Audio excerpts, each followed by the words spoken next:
மிக்க நன்றி ஐயா. வாழ்க வளம். வாழ்க வையகம், வாழ்க வையகம், வாழ்க வளமுடன். குருவே துணை. என்னையான் அறிய வேண்ட இறைவா என் குருவாய் வந்தாய். சென்னையில் சிந்தை வைத்து சீர்தவம் முறையாய் செய்தேன். உன்னையே என்னுள் காட்டி உள் நிறைந்து அறிவாய் நின்றாய். முன்னை சேர்வினை தூய்மைக்கே முயன்று அறநெறி வாழ்கின்றேன். குருவடி போற்றி. இன்று இங்கு இணையம் வழியாக இணைந்திருக்கும் நார்வே மனவளக்கலை மன்ற பொறுப்பாளர்கள் உள்ளிட்ட உங்கள் அத்துணை பேருக்கும் எனது பணிவான வணக்கங்களையும் வாழ்க வளமுடன் என்ற இனிமையான வாழ்த்துக்களையும் தெரிவித்து மகிழ்கிறேன். நமக்கு மிக சிறப்பான முறையில் பஞ்சேந்திரிய தவம் வழி நடத்திய நமது பேரன்பிற்கும் பெருமதிப்பிற்கும் உரிய பேராசிரியர் அருள்நிதி நகுலேசையா அவர்களை வாழ்த்து மகிழ்வோம். தவநிலை அருள்நிதி நகுலேசையா அவர்களும் அவரது அன்பு குடும்பமும் அருட்பேராற்றல் கருணையினால் அனைத்து நலன்களும் பெற்று மேலோங்கி வாழ்க வளமுடன், வாழ்க வளமுடன், வாழ்க வளமுடன். அருள் உள்ளம் கொண்ட இருபால்மை என்பர்களே, இன்றைய நிகழ்வுகள் அனைத்தையும் நம் குரு வேதாத்ரி மகர்ஷி அவர்களே முன்னின்று நடத்தி தருவாராக. குருவடி சரணம். தலைப்பு பார்த்தீங்கன்னா கொஞ்சம் வித்தியாசமான தலைப்புங்கிறத விட ஒரு மனசுக்கும் உடலுக்கும் ஒரு நெகிழ்வை ஏற்படுத்தக்கூடிய தலைப்புன்னு கூட சொல்லலாம்.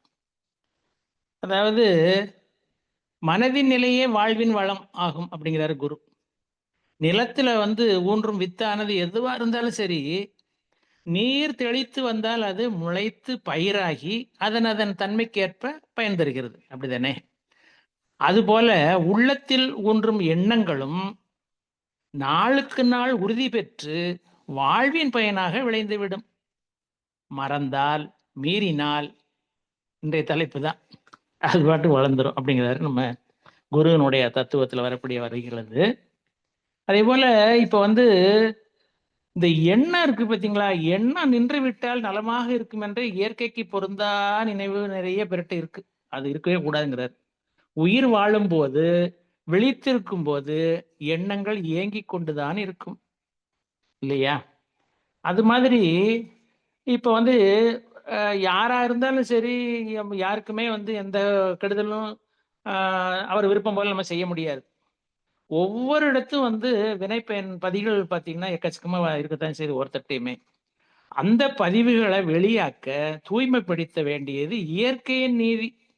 ஆனா என்ன நல்லது செஞ்சாலும் சரி, கெட்டது செஞ்சாலும் சரி, அது இயற்கை எந்த மாதிரி நம்மளை அது ஆக்குதோ அல்லது செயல்படுத்துதோ அதுதான் இயற்கை நீதி அப்படின்ட்டு ஒரு கருத்து. அதே போல தனது தவறான செயல்கள் மூலமாகவும் தனக்கு துன்பம் விளைந்து வருந்தி அப்பதிவுகள் நேர் செய்யப்படலாம். அதாவது இதுல என்ன சொல்ல வர்றாரு அப்படின்னா, இப்போ நமக்கு ஒரு கஷ்டம் இருக்கு அல்லது வினைப்பதனுடைய தாக்கம் இருக்கு அப்படின்னா, நம்ம வாழுங்காலத்திலேயே ஒரு நல்ல செயல்கள் செய்து விட்டோம் சொன்னால் அது நம்மக்கு சந்ததிக்கு போய் சேராது அப்படிங்கிறது. அப்போ நம்ம காலத்திலேயே அதை பதிவுகள் நேர செய்யப்படலாம் அப்படிங்கிறது மகானுடைய ஒரு கருத்து. பெரும்பாலும் இயற்கை வேற்று மனிதர் செயலின் மூலமே அப்பதிவுகளை வெளிக்கொண்டு வருகிறது. இப்போ ஒரு பதிவு இருக்குன்னா அது நமக்கு எப்படி வரும்னா, இன்னொருத்தர் தான் அதில் நிற்பாரு நமக்கு எதிர்த்தாப்புல. ஒருவர் இன்னொருவருக்கு தீமை செய்கிறார் அல்லது துன்பம் அளிக்கிறார் என்றால் இயற்கை ஒருவர் வினைப்பதிவை வெளிக்கொணர இன்னொருவரை கருவியாக உபயோகிக்கின்றது. அப்படிதான் அதுக்கு அர்த்தம். எனவே தீமை செய்தவர் தானே விரும்பி இன்னொருவருக்கு துன்பம் அளித்தார் என்று கொள்வதை விட, துன்பம் கண்டவர் வினைப்பதிவை இன்னொருவர் இயற்கையின் ஒருங்கிணைந்த பேராற்றில் உந்துவதால் வெளிக்கொணர்ந்து நேர் செய்து விட்டார் அப்படின்னு தான் அதை எடுத்துக்கிறணும். அதுதான் நம்ம குரு சொல்லக்கூடியது. ஆக இந்த பகை உணர்வுன்னு ஒன்று இருக்கு பார்த்தீங்களா, இது மாதிரி இருக்கக்கூடிய அந்த ஒரு ஃபெயில் எப்போ ஆகும்? இந்த மேல் நம்ம சொன்ன கருத்துக்களுடைய அடிப்படையில் அதுதான் ஒரு அறிகுறி அப்படிங்கிறது தான் மகானுடைய கருத்து. அதுபோல இப்போ கணவன் மனைவின்னு எடுத்துக்கிறோமே, அந்த இடத்துலையும் கூட நமக்கு சில நேரங்களில் இருக்கிறதுலே கணவன் மனைவி உறவு தான் மிக மிக சிறந்த உறவுன்னு நம்ம குரு சொல்றாரு.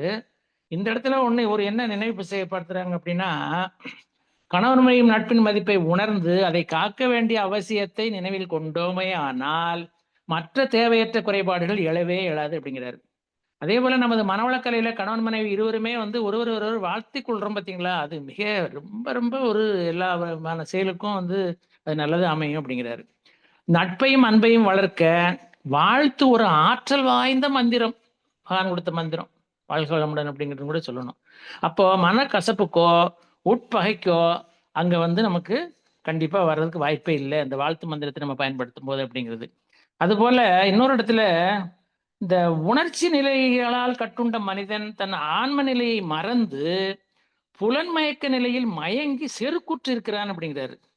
இந்த மயக்க செருக்கிலிருந்து பிறப்பனவே 6 தீய குணங்களும் அவற்றால் விளையும் தீமைகளே துன்பங்களும் வாழ்க்கை சிக்கல்களுக்கு ஆகும். தவறான பழி செயல்களும் பாவப்பதிவுகளும் ஆகும். இவை அனைத்துமே உள்பகைக்கு உரமாகி உறவையும் நட்பையும் சறுக்க செய்யறது அப்படின்றார் நம்ம குரு. இத தெய்வப்புலவர் சொல்லக்கூடிய வாசகம் பார்த்தீங்கன்னா, அவர் வந்து உட்பகை அப்படின்னு ஒரு அதிகாரத்தை வந்து ஏற்றிருக்காரு. அதுல சொல்லக்கூடிய வாசகம் பாருங்களேன். மனமானா உட்பகை தோன்றேன் இனமானா ஏதும் பலவும் தரும் அப்படின்னு இது அதுல ஒரு குறள் 884வது குறள். அதாவது உள்ளம் திருந்தாத உட்பகை ஒருவனுக்கு உண்டானால் அது அவனது சுற்றம் சீர்படாமைக்கு காரணமான குற்றங்கள் பலவற்றை உண்டாக்கும் அப்படிங்கிறாரு. அதே மாதிரி இன்னொரு குறள் வருது. செப்பின் புணர்ச்சியால் அதாவது செப்பின் புணர்ச்சி போல் கூடினும் கூடாதே உட்பகை அற்ற குடி. அதாவது செப்பின் இணைப்பு போல வெளியில வந்து பார்த்தா செம்பு வச்சு நம்ம சுத்தி இணைப்பு இணைச்சுன்னா அது வந்து நகரவே செய்யாது பார்த்தீங்களா. செப்பின் இணைப்பு போல வெளித்தோற்றத்திற்கு சேர்ந்திருந்தாலும் உட்பகை ஏற்பட்ட குடியில் உள்ளவர் உள்ளத்தால் சேர்ந்திருக்க மாட்டார்கள். அதான் அந்த உள்ளன்று வைத்து புறமன்று பேசிட்டு தான் இருப்பாங்க வெளியே அந்த உள்ள ரெண்டு இணையாது அப்படிங்கிறது. ஆனா வெளித்தோற்றத்துக்கு ரொம்ப திக்கா இருக்கிற மாதிரி இருக்கும். இதே மாதிரி இன்னொரு குறள் கூட இருக்கு. அதாவது அறம்பொருத பொன் போல தேயும் உரம்பொழுது உட்பகை உற்ற குடி. அதாவது அறத்தினால் தேய்க்கப்பட்ட இரும்பு தன் வலிமை குறைந்து தேய்வதை போல உட்பகை உண்டான குடியும் காணாமல் போகும் அப்படிங்கிறாரு. அப்போ இந்த உட்பகைக்கான விளக்கங்கள் வந்து மகான்கள சொல்றதுக்குள்ள இது செல்வ அதாவது ரொம்ப ஒரு எவ்வளவுதான் செல்வ செழிப்பா இருந்தாலும் கூட வெளியில் தோற்றத்துக்கு அப்படி இருந்தாலும் கூட உள் பகை இருந்ததுன்னு சொன்னா அது கண்டிப்பா அது குறைஞ்சிரும் அப்படிங்கிறது தான். அப்போ மகான் நம்ம சொன்னது மாதிரி இந்த எண்ணங்களுடைய ஆற்றல் வந்து கண்டிப்பா அதனுடைய தாக்கம் வரத்தான் செய்யும். அதுக்கு என்னன்னு பார்த்தா இப்ப நம்முடைய சிந்தனை வந்து பாத்தீங்கன்னா அசையாத சித்திரம் போல ஸ்டில் போட்டோன்னு சொல்லுங்க பாத்தீங்களா. அத மாதிரி எப்பவாச்சும் அது இருந்திருக்கா? ஒரு ஒரே சிந்தனையா நிலைத்து இருப்பதே இல்லை. அது என்ன செய்யும் உள்ள வந்து நல்ல மனசு இல்லை அப்படிங்கிற ஒரு சூழ்நிலை காலகட்டத்துல எப்படி வந்து ஒரு புகை எப்படி புகைஞ்சுக்கிட்டே இருக்குமோ அது மாதிரி வந்து புகைந்து கொண்டிருக்கும் புகையை போலதான் வந்து அந்த நம்மளுடைய போக்குவரத்து அந்த ஒருத்தர் நடந்துக்கக்கூடிய முறைகள் அந்த போக்குவரத்து வந்து அமைஞ்சு போகும் அப்படிங்கிறப்பல புகைச்சல்ங்கிறது உட்பகை இருந்தா அது வெளியில தெரியாம இருக்கும் ஆனா உள்ள புகைஞ்சுக்கிட்டு தான் இருக்கும் அப்படிங்கிறது. அதே போல இன்னொரு கருத்துல மகான் என்ன சொல்றாரு அப்படின்னா இந்த பகை என்பது உள்ளேயும் சரி வெளியும் சரி எப்படி உருவாகுது அப்படின்னா அது வந்து கர்மாவின் எஃபெக்ட் தான் அப்படிங்கிறார் நம்ம குரு. எந்த பிறவியில யார் செய்தது நம் முன்னோர்கள் ஏன் நாம் கூட அந்த லிஸ்ட்ல இருக்கலாம் அப்படிங்கிறத அதுல ஒரு செயலை செய்தால் அது விளைவு நிச்சயம் வரும். அதுதானே வந்து இறைநீதி அப்படிங்கிறத நம்ம குரு சொன்னது. அந்த வகையில நம்ம ஒரு செயலை செய்கிறோம். செயலுக்கான விளைவு தருவது இறைநிலை விளைவு நிச்சயம் வரும். இதுல நம்ம கேள்விப்பட்டது அடிக்கடி. அந்த விளைவு நிச்சயதை என்பது துன்பம் அமைதி பேரன்பு என்ற அனுபவமா இருக்குது. அதுபோல நோக்கம் திறமை தொடர்பு கொள்ளும் பொருள் நபர்களிடம் காலம் இவற்றுக்கு ஏற்ப விளைவு இன்பமாகவோ துன்பமாகவோ அமைதியாகவோ பேரின்பமாகவோ வரக்கூடிய ஒரு தன்மையும் அதுல அமைதியாக செய்தாக இந்த செயலின் விளைவு வந்து என்ன செய்யுது உடனடியாக வரலாம் ஒரு நாள்லயும் வரலாம் ஒரு வாரம் கழிச்சு கூட வரலாங்கிறத நம்ம குரு நிறைய சொல்லியிருக்காங்க. அதனால எப்போ வரும் என்னங்கிறது இயற்கைக்கு கூட தெரியுமோ தெரியாத தெரியல. ஆக இப்ப இந்த இறைநீதி சட்டங்கிறத ஒரு விதி. பகை என்பது நம் உண்மையினை தீய வினையின் தாக்கம் கூட சொல்லலாம். அதே போல இந்த இதை வந்து என்ன செய்யலாம் அப்படின்னு சொல்றாங்கன்னா மதியை வந்து விதியால் அறியலாம் அப்படிங்கிறது. அப்படி அறியும் போது நம்ம கண்டிப்பா வெற்றி கிடைக்கும் அப்படிங்கிறது. அந்த இடத்துலதான் மதியை பயன்படுத்தணும். அதுக்கு தான் வந்து மனவளக்கலைங்கிறத நம்ம கொடுத்துருக்காங்க. அதே போல இந்த விளைவை பத்தி வரும்போது பாத்தீங்கன்னா விளைவை தருவது எந்த செயல் அப்படின்னு பார்த்தா நல்ல செயல்களே நல்ல விளைவுகளை தருகின்றன. எனவே மதியை பயன்படுத்தி நல்ல செயல்களையே நாம் செய்வோம் அப்படிங்கிறது. தீய செயல்களை விட்டுருவோம் அப்படிங்கிறது. அப்போ நல்லவை செய்தல் அல்லதை விடுதல் அப்படி செய்து விட்டால் பகை என்ற ஒன்று நம்மை எந்த வகையிலும் அண்டாது அப்படிங்கிறத நம்ம மகான் சொல்லக்கூடிய ஒரு இது. அது மாதிரி இன்னொரு இடத்துல அந்த உட்பகைன்னு வரும்போது இப்போ வலின்னு ஒண்ணு இருக்கு பாத்தீங்களா. அந்த வலி கூட ஒரு பகை தான் அப்படிங்கிறது. இப்போ வலியும் ஒரு துன்பம் தானே. வலி உணர்வில் இருந்துதான் உணர்ச்சி தோன்றுகிறது. உடலில் எங்கேயாகிலும் அணு அடுக்கு சிறு குலைந்தால் அந்த இடத்தில் சீவகாந்த ஆற்றல் மின்சக்தியாக தன்மாற்றம் பெற்று தாக்குண்டு சேருகிறது. இதுதானே குரு சொல்லி வராங்க. மின் குறுக்கு ஏற்படுவது இதை மனம் வலியாக உணர்கிறது. உயிர் தோழின் உள்ளே இருக்கும் அறிவு மனம் என்ற நிலைக்கு வரும் முதல் படிதான் அந்த உணர்ச்சி அப்படிங்கிறது. அப்போ வலியை உணர்ந்து விட்டால் அதிலிருந்து விடுதலை பெற வேண்டும். அந்த பகையை விரட்ட வேண்டும். அதற்கு ஒரு இடமோ, பொருளோ, நட்போ, உதவியோ, சூழ்நிலை மாற்றமோ கண்டிப்பாக அவசியங்கிறார் குரு. அப்பொழுது தான் அதை நம்ம சீர் செய்து கொள்ள முடியும். எனவே எந்த பொருளில், எந்த உதவியில், எந்த செயலில் அதை சரி செய்ய முடியுமோ அதை நாம் நாடுகின்றோம். இதையே தேவை என்று சொல்கிறோம். அப்போ முதல்ல உணர்வு அல்லது உணர்ச்சி, அந்த உணர்ச்சியிலிருந்து எழும் 2வது எழுச்சி தேவை. எடுத்துக்காட்டா இப்ப நமக்கு பசின்னு ஒரு உணர்வு வருது வச்சுக்கோங்களேன். பசியை போக்க நமக்கு என்ன உணவு தேவைப்படுது. அதுபோலத்தான் பகையை விரட்ட, அப்படி விரட்டணுமா அதுக்கு என்ன செய்யணும்? உடல் உள்ளமோ இனிமை பெற வேண்டும் அப்படிங்கிற ஒரு காரணத்துக்காக அதுக்கு தேவை என்ன? நம்ம மகான் தந்துள்ள மனவளக்கலை அப்படின்னு நம்ம வந்து எடுத்துக்கிறணும். இப்ப நம்மளை பொறுத்தவரையில மனவளக்கலை என்பதை பொறுத்தவரையில இப்ப அனுபவபூர்வமா நிறைய விஷயங்கள் நம்ம அனுபவிச்சுட்டு தான் வாரோம். ஸோ அந்த வகையில் நமக்கெல்லாம் உட்பகை இருக்கிறதுக்கு வாய்ப்பே இல்லை. அதுபோல ஒருவனை மனிதனாக ஆக்குபவை உதவிகளும் வசதிகளும் மட்டும் அல்ல. உட்பகை இருந்தால் அத்தகைய அதாவது என்ன சொல்றாரு நம்ம மகான், இப்ப நம்ம சௌரியமா இருந்துட்டா வந்து நமக்கு வந்து நம்ம மனுஷனா வாழ்ந்துட்டு இருக்கோங்கிறது அர்த்தமே இல்லை. அவனுக்கு ஏற்படும் இடையூறுகளும் துன்பங்களும் தான் வந்து அவனை வந்து ரொம்ப சங்கடப்படுத்துது. ஆக உட்பகை இருந்தால் வந்து அந்த இடையூறுகள் நம்ம உயர்வு மேல வளரும் இல்லையா, அதுக்கு நிச்சயமா தடையாகும் அப்படிங்கிறது. ஆக துன்பம் கண்டு துவளக்கூடாது, வந்து பார் அப்படின்னு தான் நம்ம வந்து வரக்கூடிய கஷ்டங்களை எடுத்துக்கணும் அப்படின்னு நம்ம ஒரு கணக்கு அதுல. அதே மாதிரி இப்ப இன்னொரு இடத்துல என்ன சொல்றாருன்னா, அந்த உட்பகைக்கு மகான் சொல்லக்கூடிய விஷயம் வந்து அந்த அளவு முறைன்னு ஒண்ணு வருது பாருங்க. மகான் நிறைய விஷயங்கள் சொல்லியிருக்காங்க இல்லையா? அளவு முறை அப்படின்னு வரும்போது நமக்கு முழுக்க முழுக்க வந்து இப்போ என்ன சொல்றது, ஒரு நிமிஷம்.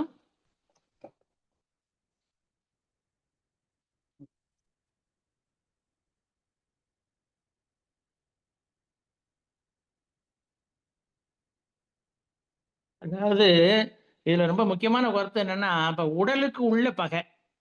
உதாரணத்துக்கு வயிற்றுக்குள்ள என்ன நடக்குன்னு யாருக்கு தெரியும்? உணவு சுவையாக உள்ளது அப்படின்னு நம்ம சாப்பிட்டுக்கிட்டே போனோம்னு வச்சுக்கோங்க. இன்னைக்கு வயித்து வலி, நாளைக்கு வயிற்று போக்கு. அப்ப மருத்துவரிடம் போனா என்ன நோய்க்கு மருந்து கொடுக்காரு. குணமான மருமடமே என்ன செய்யுது? அது வந்து அந்த இடத்துல அளவுக்கு அதிகமான உணவு நாடி போனதுனால வாழ்நாள் முழுவதும் வயிற்றுப்போக்குங்கிற நிலைமை கூட வந்துடும் அப்படிங்கிறது. அப்போ இந்த காரியத்தை நம்மளால கண்டுபிடிக்க முடியுமா? கண்டுபிடிக்கவே முடியாது. என்ன உள்ள நடக்குது நமக்கு எப்படி தெரியும்?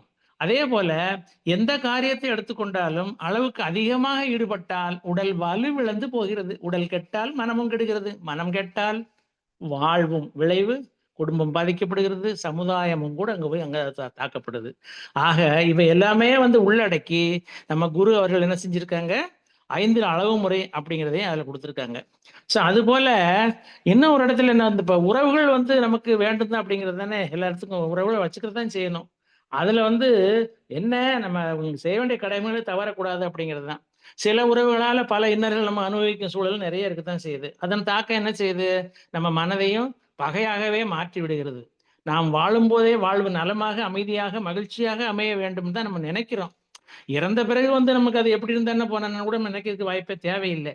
அப்ப அவ்வாறு வாழும் பொழுதே நம்ம வாழ்வு நம்முடைய வாழ்க்கையானது ரொம்ப திருப்தியாக, மேன்மையாக இருக்கணும்னு சொன்னால் ஒவ்வொரு அனுபவத்திலையும் எல்லை கட்டி கொள்ள வேண்டும் அப்படிங்கிறது, அதாவது அளவிட்டு கொள்ள வேண்டுங்கிறார் நம்ம குரு. அப்போ அப்ப வெளியில நடக்கும் விரும்பத்தகாத சம்பவங்கள் நம்ம உடலுக்கு மட்டுமல்ல, நம் மனதுக்கும் பகையாக மாறாமல் இருக்க ஒரே வழிதான் வந்து மகான் தந்துள்ள அருட்காப்பு தான். அப்போ அந்த அருட்காப்பை நம்ம வந்து என்ன செய்யணும் அப்படின்னா, அந்த வளையத்துக்குள்ள நமக்கு வந்து இப்போ நம்ம போட்டுக்கிட்டோம்னு சொன்னா தேவையற்றவர்கள் வந்து நமக்கு உள்ள நுழையிறதுக்கு வாய்ப்பே இல்லை. அந்த அருட்காப்பை போட்டாலே நமக்கு உள்ள எதுவுமே நுழையாது பார்த்துக்கோங்க. ஸோ அத மாதிரி இன்னொரு இடத்துல என்னன்னா, இப்ப இந்த கோபம் சொன்ன அருண சிறப்புல வருது இல்லையா சினம். கோபம் வந்து என்ன செய்யுது? அன்பை அழிக்கிறது. செருக்கு என்ன செய்யுது? அடக்கத்தை அழிக்கிறது. அன்பு ஒன்றுதான் இந்த மாதிரி தீய குணங்களை விலக்குகிறது அப்படிங்கிறது வந்து குரு கொடுத்த தத்துவம்.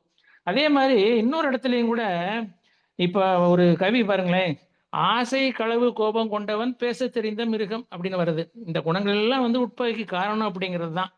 இவைகளை மாற்றி விரட்டி அன்பு, நன்றி, கருணை கொண்டவன் மனித வடிவில் தெய்வம்ங்கிற வாசகம் பார்த்தீங்களா? அதை நம்ம மைண்ட்ல வச்சுக்கிட்டோம்னு சொன்னா கண்டிப்பா வந்து இந்த உட்பகைங்கிறது நம்மளை நெருங்காது அப்படின்னு நம்ம ஒரு கணக்குல வச்சுக்கணும். அதை இப்ப அடுத்தாப்புல இன்னொரு விஷயம் என்ன அப்படின்னா, ஒரு சின்ன ஒரு இது பாருங்களேன். இப்ப உட்பகை பார்த்து பார்த்தீங்கன்னா பெரும்பாலும் நம்ம பிரச்சனைக்கு காரணம் நாம ஏதோ ஒரு விதத்துல வந்து காரணமா இருப்பதுதான் அப்படின்னு நமக்கு பல பேர் அதை புரிஞ்சுக்கிறதே இல்லை பார்த்துக்கோங்க. இப்போ ஒரு மென்மையான ரோஜா மலரை பாதுகாக்க அதை சூழ்ந்து வன்மையான முட்கள் வந்து இருக்கத்தானே செய்யுது. அதுபோல நாம வந்து ரோஜாவா இருக்கணும். முள்ளாவும் சில எங்கெங்க இருக்கணுமோ அதுக்கு நடிப்பு சின்னன்னு சொல்றாருங்கல்ல மகான் அது மாதிரி முள்ளாவும் இருக்கணும் அப்படிங்கிறது தான் அவரு. அதுல நம்ம அதாவது என்னன்னா, சிந்திக்காமல் செயல்படும் விஷயங்கள் தான் தன் வாழ்க்கையின் வளர்ச்சிய வந்து பாதிக்கிறது என்பதை நம்ம ஒரு காலத்திலயும் மறக்கக்கூடாது. இது நம்ம எல்லாருக்குமே பொருந்தும். இப்போ நம்ம மகான் சொல்வது அதுதான். "சுயமாய் சிந்தித்தே தெளிவாய்" அப்படின்னு சொல்றாரு இல்லையா? அப்போ இதனை சரி செய்யணும் அப்படின்னு சொன்னால், நம்ம என்ன செய்யணும்? நம்ம முழுக்க முழுக்க வந்து மனவளக் கலையினுடைய கருத்துக்கள நம்ம வாங்கணும். உணர்வுபூர்வமா வாங்கிக்கிறணும். உயிரோடு இருப்பது வேறு, வாழ்வது என்பது வேறு. இப்ப தினசரி காலண்டர்ல தாள்கள கிழிச்சுக்கிட்டே இருக்கோம் பார்த்தீங்களா? அது மாதிரி நம்ம வாழ்க்கை வந்து நகரக்கூடாது. எனக்கு மட்டும் நேரமே சரியில்லை. மாவு விற்க போனால் காற்றடிக்கிறது, உப்பு விற்க போனால் மழை பெய்யுது அப்படின்னு புலம்பிக்கிட்டும் இருக்கக்கூடாது. பல மனிதர்கள் என்ன செய்றாங்க? வெளிய சிரிக்கிறாங்க.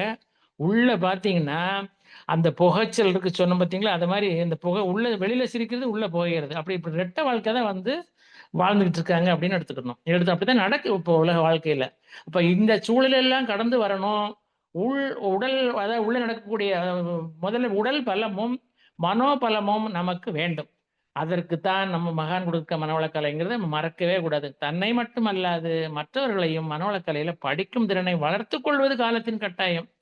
அதே மாதிரி இப்ப நம்ம பலம் என்ன, பலவீனம் என்ன, எது வேண்டும், எது வேண்டாம் என்பதை பற்றி நமக்கு கண்டிப்பா நம்மள பத்தி நம்ம தெரிஞ்சுக்கிறணும். நம்ம தேடல நம்பி, அதாவது நாம நம்ம சுய சிந்தனையால் எதையும் சற்று மாற்றி சிந்தித்தால், புதிய திசையை நோக்கி பயணிக்கலாம். தன்னை அறிந்தவர் தாழ்ந்து போவதில்லை. சரியான சுய மதிப்பீடு செல்ஃப் அனலைசிஸ் சொல்லுவோம் பார்த்தீங்களா? அது இருந்தாலே வந்து அதுவா, இதுவா என ஒவ்வொரு தலைக்குள்ளும் 1000 யோசனைகள் பூச்சி போல பறக்காது. அந்த பூச்சி போல பறக்கக்கூடிய அந்த மனநிலைய வந்து நான் ஸ்டாப் பண்றது தான் வந்து நம்ம மனவளக்கலை. அதேபோல இன்னொரு இடத்துல என்ன அப்படின்னா, இப்ப நிழல் வேறு, நிஜம் வேறு. காதலோ, கல்யாணமோ, சினிமாவுல காட்டுற மாரி நிஜத்தில் வாழ்க்கை நமக்கு அமைக்க முடியுமா? உங்கள் விருப்பம் என்ன? உண்மையான மகிழ்ச்சி எதில் உள்ளது என்பதில் தான் வந்து தெளிவும், உறுதியும் கண்டிப்பா இருக்கணும். அதுல ஏற்படும் சிக்கல்களை சரி செய்ய முடியும். அப்படி இருக்கும்போது தான். அதுக்கு தான் வந்து தன்னை அறிதல் அப்படின்னு மகான் குடுத்திருக்காரு. தன்னை அறியும் நுண்ணறிவு திறனை வளர்த்தால், பிறருடைய உணர்ச்சிகளை சிறந்த முறையில் கையாளலாம் அப்படிங்கிறது. அப்ப மகான் சொல்லக்கூடிய அந்த வாசகத்தை நமக்கு வந்து தன்னை அறிஞ்சாலே அதே மாரி இன்னொரு இடத்துலயும் வருது இல்லையா? "தன்னை அறிந்தால் தனக்கு ஒரு கேடு இல்லைங்கிற" வாசகமும் நம்ம மைண்ட்ல வச்சுக்கிறணும். அத்தகைய உணர்வு நிலைகள் கண்டிப்பாக மனதின் உள்ளே உள்ள உட்பகைகளான கோபதாபங்களை விரட்டும் அப்படிங்கிறத நம்ம மறக்கக்கூடாது. அது மாரி இன்னும் ஒரு சின்ன உதாரணத்துக்கு, இப்ப நம்ம பாருங்களேன், கடந்த வாரம் என்ன செஞ்சோம்? முதல்ல வந்து நம்மளுடைய அருளன்னையினுடைய பிறந்த நாள். போன வாரத்துல மிக சிறப்பா நம்ம கொண்டாடினோம் இல்லையா? பெண்மையை, மனைவியை போற்றும் விதமாக ஆகஸ்ட் 30 அமைஞ்சது. அந்த நாள தான் வந்து நம்ம மனநல வேட்பாளரா கொண்டாடினோம். அந்த வகையில பார்க்கும்போது, பெண்களுக்கு வந்து நெறைய பொறுப்புகள் இருக்குங்கிறது மகான் வந்து நெறைய சொல்லியிருக்காங்க. பொறுப்புகள் இருந்தாலும் அவங்களை போற்றணும் அப்படிங்கிறது தான். இருந்தாலும் கூட அத்தனை பொறுப்புக்கோட அவங்களுடைய மனசுக்குள்ள எத்தன போராட்டங்களோட அவங்க வந்து குடும்பத்த வந்து பராமரிக்கிறாங்க அப்படிங்கிறது நமக்கு எல்லாருக்கும் தெரிஞ்ச விஷயம் தான். அதனைக்கு மருந்தாக வந்து பாரதியார் கூட சொல்றாரு பாருங்களேன், "தையலை உயர் விசை" அப்படின்னு சொன்னாரு பாருங்க. நாட்டில் அதாவது பெண்கள் தான் வந்து பெண்கள் நாட்டின் கண்கள் அப்படிங்கிற வாசகமெல்லாம் நெறைய வருது பார்த்தீங்களா? இதனால தான் வந்து பாரதியார் வந்து என்ன சொல்லியிருக்காரு அப்படின்னா, "பெண்மை வாழ்கங்கிறது, பெண்மை வெல்க" அப்படின்னு நெறைய வந்து அவங்கள உயர்த்தி பேசியிருக்காரு.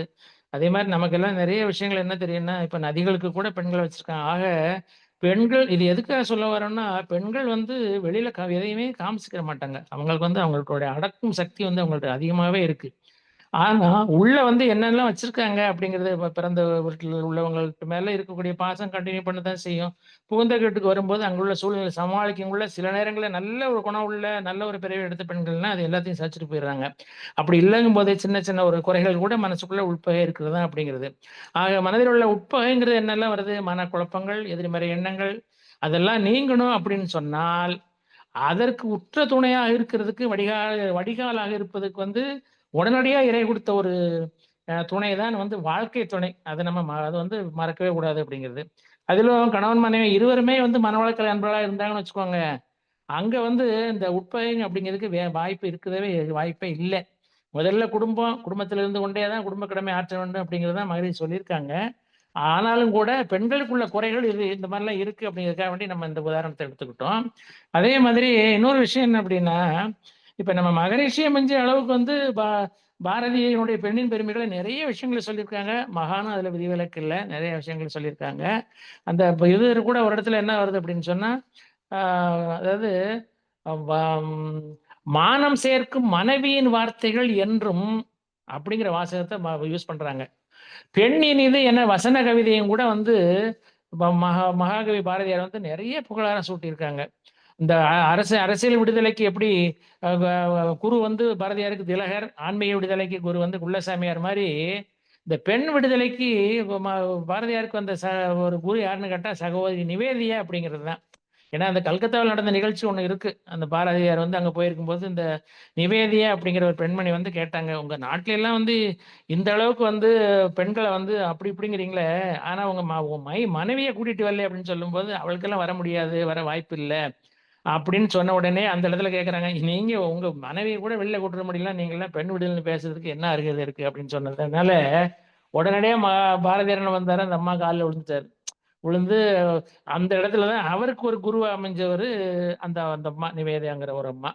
அதுபோல இப்ப நமக்கு இன்னும் வந்து இப்ப இந்த மகாபாரதத்துல கூட ஒரு இடத்துல என்ன வருது அப்படின்னு சொன்னா, அர்ஜுனனும் இது பேர் என்ன, கண்ணனும் போயிட்டு இருக்கிற சமயத்துல கண்ணன்ட்ட வந்து அர்ஜுனன் சொல்றாப்புல, நான் தான் வந்து பெரிய ஒரு கண்ணனை விரும்பக்கூடிய ஒரு முதல் பக்தன் நான் தான் அப்படின்னு சொன்ன உடனே மகான் என்ன இது கண்ணன் என்ன செய்றாரு, அர்ஜுனனை அனுப்பிச்சிடுறாரு வெளியில. நீ போய் ஒரு ரவுண்டு போயிட்டு வான்னு சொல்லும்போது, அங்க போற வழியில ஒருத்தன் என்ன செய்றான்னு சொன்னா, ஒரு க க நல்ல பார்த்த சாதுவா இருக்காப்புல. ஆனா சைடுல பெரிய அருவாள தொங்கி போட்டுட்டு இருக்காப்புல. என்ன எதுக்கு அந்த அருவா அப்படி வச்சிருக்கேன்னு சொன்னா, நான் வந்து அர்ஜுனன கொல்றதுக்காக வச்சிருக்கேன் அப்படிங்கிறாப்புல. அப்போ உடனே அர்ஜுனன் கேட்கிறாப்புல, அவன் துஷ்டதான அவன் ரொம்ப மகா துஷ்டன் அப்படின்னு அவர் சொல்றாப்புல, கத்திய வச்சுட்டு இருக்கிற ஆளு. ஏன்னு கேட்டா, அப்ப அப்ப கண்ணன வந்து தேர்ப்பாகன் ஆக்கிட்டானா அர்ஜுனன். அது மட்டும் இல்லாம, அ குருஷேத்திர போர்ல அவன் சண்டை போட்டது அர்ஜுனன் சண்டை போட்டதுக்கு என்னுடைய பகவானையும் துணையா சேர்த்துக்கிட்டான். அவன் கண்ல கண்டானா அவன போட்டு தள்ளிருவேன் அப்படின்னாப்புலயாம். அப்ப இத கேட்ட பிறகு தான் வந்து அர்ஜுனன் நினைச்சுப்பாரு, ஆஹா! இவனை விட நெருக்கமானவன் வந்து ரொம்ப நம்பர் 1 வந்து கண்ணன் மீது பக்திய கொண்டவன் யாருமே இருக்க முடியாது அப்படின்னு நினைச்சாப்புலாம். ஆக இதுவரைக்கும் வந்து அர்ஜுனுடைய உள்ளத்தில் இருந்தது என்ன அப்படின்னு சொன்னா, இந்த உள்ள ஒரு என்ன சொல்றது, கர்வம், உட்பகைன்னு கூட நம்ம எடுத்துக்கலாம். அது ஒரு அகங்காரம். அந்த மொமெண்ட்டே வந்து அந்த அகங்காரங்கிறது அவன விட்டு போயிடுச்சாம். இவன அந்த அருவா வச்சு சுத்திட்டு அலைஞ்சவன பார்த்த உடனே. இது மாரி புத்தர் மகான் கூட என்ன சொல்றாரு அப்படின்னா, உட்பகைய பத்தி ஒரு லிஸ்ட்ல வந்து முதல்ல இருப்பது என்ன சொல்றாருன்னா, ஆசை அப்படிங்கிறாரு. ஆசை ஒழிஞ்சா வந்து இன்பம் நம்ம கண்டிப்பா தீண்டவே செய்யாது அப்படிங்கிறது தான் புத்தருடைய ஒரு எண்ணம். அதேபோல அப்ப அடிக்கடி சொல்லக்கூடியதுதான். பாவத்தின் திறவுகோல் ஆசை, ஞானத்தின் திறவுகோல் அன்பு அப்படிங்கிறது. இதுவும் புத்தர் சொன்ன ஒரு வாக்கியம் தான். இப்ப அதே மாரி இன்னொன்னு என்ன வருதுன்னா, இப்ப இந்த நோயற்ற வாழ்வு பெரிய பாக்கியம். நோய் வந்து நிச்சயமா உள்ள இருந்ததுன்னா, அது எந்த அளவுக்கு உள்ள உடல் உறுப்புகளுக்கு அதுக்கு பகையா அமையும் அப்படிங்கிறது தான். அதே மாரி இப்ப நோய் என்கிற உட்பகை வந்து என்ன செய்யும் அப்படின்னா, நம்ம தவம் பண்ணும்போது, உடற்பயிற்சி பண்ணும்போது, அந்த உடல்நல நன்றா வைக்கிறதுக்கு ஒரு வாய்ப்பு கிடைச்சு போறதுனால, நமக்கு அந்த உட்பகை இருக்கிறதுக்கு வாய்ப்பே இல்ல அப்படிங்கிறது தான். இதே மாரி வாரியார் இப்ப சுவாமிகள் என்ன சொல்றாங்க அப்படின்னா, மகான் சொன்ன ஒரு வாசகம் தான். "எந்த விஷயத்திலும் விளைவை சிந்தித்த பின் செயலாற்று" அப்படின்னு தான் வந்து வாரியார் சுவாமிகள் சொல்வது. "துன்பத்தில் தான் உறவினர், நண்பர்களின் இயல்பை அறியலாம்" அப்படிங்கிறாரு. ஒரு மனசு கஷ்டப்படும்போது தான் உண்மையான சுயரூபம் வெளியில வரும். உறவா, பகையா அப்படிங்கிறது அந்த சமயத்துல தான் நமக்கு வெளிப்படும். அந்த உறவிலிருந்து வரக்கூடிய தன்மை அப்படிங்கிறது. இன்னொன்னு என்னன்னா, கடைசியா இப்போ ஒரு சின்ன ஒரு இது உதாரணத்துக்கு பாருங்களேன். சாதாரண ஒரு இதுதான் அது. ஒரு காட்டுல வந்து ஒரு 3 ஆமைகள் வந்து நல்ல ஃப்ரெண்ட்லியா இருக்கு. அதுல ஒரு சின்ன குட்டி ஒரு ஆமை. 3க்கும் காப்பி சாப்பிடணும் அப்படின்னு ஒரு ஆசை வந்தோனே, உடனே ஒரு ஹோட்டலுக்கு போறாங்க. சும்மா ஒரு ஒரு கற்பனையான ஒரு இதுதான் அது. காப்பிக்கு ஆர்டர் குடுத்தாச்சு. சட்னு கொஞ்ச நேரத்துல மழை வந்துச்சு. மழை வந்தோனே அந்த குட்டி ஆமையாட்ட இந்த பெருசு 2ன்னு சொல்லுது, "போய் குடம் எடுத்துட்டு வா" அப்படிங்குது. உடனே அப்ப குட்டி ஆமா என்ன சொல்லுது, நான் போனோனே "என் காப்பிய நீங்க குடிச்சிடக்கூடாது" அப்படிங்கிறது. அது ஒரு கண்டிஷன போட்டு அது கிளம்புற மாரி "நான் போயிட்டு வரேன்" அப்படின்னு சொல்லுது. உடனே "சரி அப்படியா நீ வர வரைக்கும் நாங்க குடிக்காம இருக்கிறோம்னு" சொன்ன உடனே 2 மணி நேரம் போச்சு, 3 மணி நேரம் ஆச்சு குடம் வரவே இல்ல. அப்ப என்ன செய்யுது, இவன் போனவன் ஆள காணோம் குட்டி ஆம. "நம்ம குடிச்சுருவோம்யா" அப்படின்னு சொன்ன உடனே பெரிய 2 ஆமைகளும் சொல்லுது, "வா இப்ப நம்ம குடிச்சுருவோம்" அப்படின்னு. அப்போ என்ன செய்யுது, ஒரு குரல் கேட்கு, "என் காப்பிய குடிச்சா குடம் எடுத்துட்டு வரமாட்டேன்" அப்படிங்குது ஒரு குரலு. இது எங்கேருந்து வருது? அந்த மேஜைக்கு அடியிலருந்து வருது. மெல்லிய குரல் ஒண்ணு கேட்ட உடனே. இதுலருந்து என்ன தெரியுது அப்டின்னா, அதாவது அவங்க 2 பேரும் நம்பிக்கையோட வந்து அவள அனுப்பிச்சு விட்டாங்க. ஆனா இது என்ன செய்யுது? மனசுக்குள்ள தனக்கே தெரியாத ஒரு வகையில ஒரு சின்ன பகை உணர்வு அதுக்குள்ள இருக்கு அப்டிங்கிறது நம்ம அது ஒரு ஒரு பாயிண்ட்டு. அதே மாரி இப்ப இன்னொன்னு பாருங்களேன், இந்த விரும்புவர்களையும், விரும்பாதவர்களையும் மிகவும் விரும்பு அப்டிங்கிறது தான் குரு குடுத்த தத்துவம். காய் வந்து கனியின் கெட்ட பகுதிகளை நீக்கி பயன்படுத்துவது போல, சக மனிதர்களின் நல்ல பகுதிகளை பயன்படுத்திக் கொள்ள வேண்டும். அப்போ அந்த மாரி பண்ணும்போது நமக்கு என்ன இருக்காது, அங்க வந்து பகை உணர்வு வர்றதுக்கு வாய்ப்பே இல்லை அப்படிங்கிறது தான். நல்ல பகுதி நம்ம யூஸ் பண்ணிக்கிறணும் வாய்ப்பு கிடைக்கும் போதெல்லாம். அதே போல நம்ம தீமைகள் வெளியே தெரியாமல் நம்ம செய்யக்கூடிய தன்மைகள் வந்து என்ன அப்படின்னா, கெட்டது செஞ்சோம்னு சொன்னா அது தெரியவே செய்யாது வெளியில. ஆனா உள்ள வந்து என்ன செய்யும்? உட்பகைய வளர்த்துக்கிட்டு தான் இருக்கும்.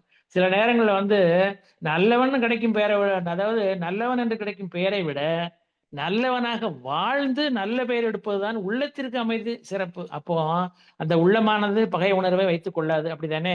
ஏற்றுக்கொள்ளவே செய்யாது. இருக்கிறத வந்து நம்ம அக்செப்ட் பண்ணிட்டு போயிட்டே இருந்தோம்னு சொன்னா. அதே மாரி இன்னொரு இடத்துல வாரியார் சுவாமிகள் என்ன சொல்றாங்க அப்படின்னா, நமக்கு வந்து எத கையில வந்து எந்த பொருள் இருந்தாலும் சரி, அது தேவைப்படுறவங்களுக்கு குடுத்துறணும் அப்படிங்கிறது தான். அப்ப அந்த குடுக்கக்கூடிய மனம வந்து வந்துருச்சுன்னு சொன்னா, ஒண்ணு சொல்லுவோம் இல்லையா? "ஒரு அடி சாமி தெய்வத்த நோக்கி நம்ம எடுத்து வச்சோம்னு சொன்னா, 10 அடி நம்ம நோக்கி தெய்வம் வருங்கிற" மாரி, இறைக்கிற கிணறு தானே ஊறும். அப்ப அந்த மாரி தன்மை வரும்போது, அது வந்து உட்பகைக்கான ஒரு வாய்ப்பு இல்ல அப்படிங்கிறது தான் வாரியார் சுவாமிகள் சொல்லக்கூடிய ஒரு தன்மை. அதே மாரி இன்னொன்னு என்ன அப்படின்னா, இப்ப நமக்கு வந்து அ ஒன்றை இழக்காமல் ஒன்றை பெறுவது என்பது நமக்கு சாத்தியமே இல்ல தானே! இப்ப உள்ளே வாங்க மூச்சு காத்து கூட இருக்கு வச்சுக்கோங்களேன். அது என்ன செய்யுது? பின்னாடி வெளியில தான் வருது. அப்பதான் நமக்கு உயிர் வாழ்ந்துட்டு இருக்கிறோம் அப்படிங்கிற ஒரு நாடி துடிப்பு நமக்கு தெரிய வரும். ஸோ அந்த வகையில பகைமையை ஒழித்து வந்து என்ன செய்யணும்? இது வந்து என்ன அப்படின்னா, ஆ புத்தர பொறுத்தவரையில இப்ப உள்பகையும் இல்ல, வெளிப்பகையும் இல்ல தான். ஆனா, நம்ம பொறுத்தவரையில அந்த பகைமையை ஒழிக்கணும், மகிழ்ச்சி பெறணும் அப்படின்னா, நம்ம மகான் தந்த மனவளக்கலைய வந்து கண்டிப்பா பின்பற்றணும் அப்படிங்கிறது தான் வந்து நம்ம மனசுல வைக்க வேண்டியது. அதேபோல அந்த வாழ்க்கை அப்படின்னு எடுத்துக்கிட்டா, அது வந்து ஊஞ்சல்ல உட்கார்ந்து ஆடிக்கிட்டு இருக்கும் பார்த்தீங்களா, அது மாரி ஊசல் ஆடுறது மாரிலாம் அது கிடையாது. வாழ்க்கை வந்து புயலுக்கு நடுவே படகை செலுத்துவது போல தான். பணிய வேண்டிய இடத்துல பணிந்து, பகைமையை விரட்ட, துணிய வேண்டிய இடத்துல கண்டிப்பா துணியணும். அதே மாரி அப்படி நின்றா தான் தலை நிமிர்ந்த வேண்டிய இடத்துல தானா தலை நிமிரும் அப்படிங்கிறது தான். ஸோ இதெல்லாம் வந்து எதுக்காக நம்ம சொல்ல வரேன்னு சொன்னா, இந்த குணங்கள்லாம் இருந்ததுன்னு சொன்னால், அதாவது உட்பகைங்கிறது என்ன? அப்பப்ப நம்ம வந்து வரக்கூடிய இதுகள வெளியில விரட்டிறணும் அப்படிங்கிறது தான் வந்து இதனுடைய உட்கருத்து. உள்ள நம்ம வச்சோம்னா தான் அது புகஞ்சுகிட்டே இருக்கும். அதே மாரி இன்னும் ஒரு இடத்துல மகான் சொல்லக்கூடிய தன்மை என்னன்னா, உட்பகை வராமல் இருக்கணும் அப்படின்னா, உறவுகளோடு தீ காய்வார் போல் நடந்து கொள்ள வேண்டும். அதாவது ஒட்டி இருந்தால் சுடும், எட்டி இருந்தால் குளிரும். ஆக நம் குரு சொன்னபடி எதையுமே அளவோடு ரசித்து, ருசித்து ஆனந்தம் அடைவோம் என்று கூறி, இந்த சிந்தனை உரையை நிறைவு செய்து கொள்கிறோம்.